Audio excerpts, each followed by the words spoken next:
Hi, படிப்பு YouTube சேனல்ல அடுத்து என்ன பார்க்க போறோம் அப்படின்னா, அடல் பிஹாரி வாஜ்பாய் அவர்களை பத்தி தான் பார்க்க போறோம். இவர் எப்ப பிறந்தார் அப்படின்னா, டிசம்பர் 25, 1924 குவாலியர்ல பிறந்தார். சரிங்களா?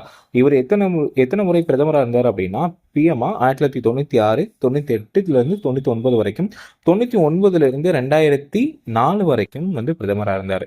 இவரோட பிறந்த நாளை என்ன தினமா கொண்டாடுறோம் அப்படின்னா, தேசிய நல்லாட்சி தினமா 2014 இருந்து கொண்டாடிட்டு வரோம். சரிங்களா?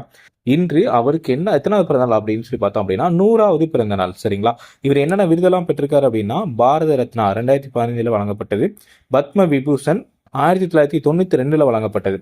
இவருடைய ஆட்சியில் ஒரு முக்கியமான ஒரு திருப்பு முனையாக இருந்தது என்ன அப்படின்னா, 1998 மே 18 ஆப்ரேஷன் சக்தி அப்படிங்கிற பொக்ரான் அணுகுண்டு சோதனையை நடத்தி வெற்றிகரமாக நடத்தினார். சரிங்களா? இதன் மூலமாக இந்தியா ஒரு வலிமையான நாடு அப்படிங்கிறது உலகத்துக்கு வெளிக்காட்டினவர் இவர் தான். ஓகேங்களா? தேங்க்யூ.